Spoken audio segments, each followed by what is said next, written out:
It may as well be crickets because the budget is all spin and no substance. Chalmers himself admits that inflation is the biggest concern for the majority of voters and has set aside billions of taxpayers' own money to help them deal with it. As he said in Parliament in February in reply to a question from Angus Taylor, the Energy Minister in the previous Liberal government. So, Mr Speaker, when it comes to the cost of living and the additional pressure placed on Australians and on the Australian economy by higher interest rates, one of the most important things that we can do as a government is to clean up the mess that the member for Hume left of our energy markets. And question after question from those opposite, about people who are doing it tough in this community ignores a very basic fact that when we asked the parliament to help people out and make their electricity bills a bit cheaper, they voted against it. Make their electricity bills a bit cheaper? Why does the government need to do that?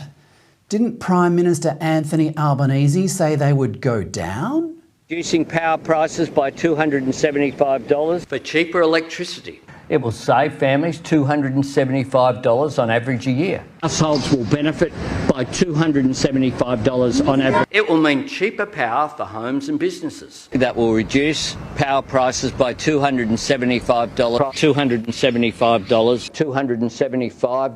$275. $275. Last October, Chalmers explained why Albo got that promise so wrong, telling Patricia Karvelis on ABC Radio that it was all the fault of modelling.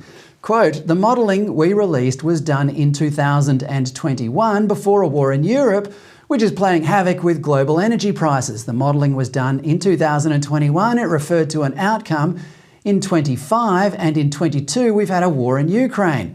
That's a fact. We are expecting energy prices to go up as a consequence of that." Well, they are also going up as a consequence of our transition to renewables.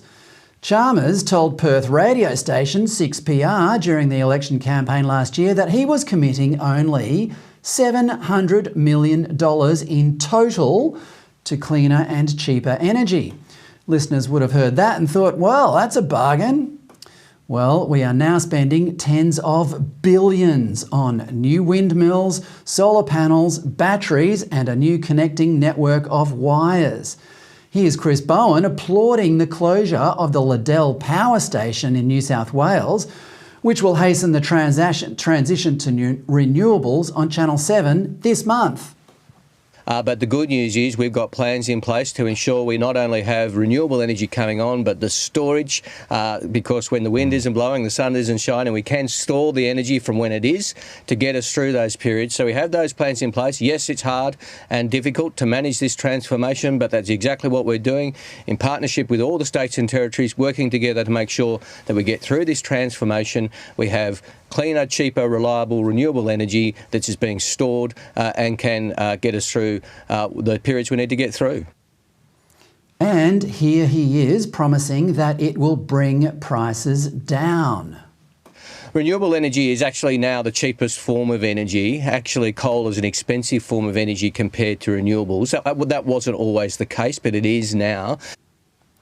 Well, try telling that to China and India, who have delivered billions of people out of poverty by building hundreds of coal-fired power stations. Both of those countries are proof that cheap, reliable energy frees people from manual labour, enabling them to pursue more satisfying jobs and giving them greater wealth, health and longevity. The more prosperous a country, the cleaner its environment too. Australia is proof that the inverse is also true. As our energy becomes less reliable and more expensive, so too does our standard of living decrease. And yet we are sitting on enough coal, gas and oil to keep the Australian economy firing on all cylinders for centuries. Go figure. The budget is meant to be the government's annual reminder to the Australian community that the economy is in good hands and heading in the right direction. You and I know it's not.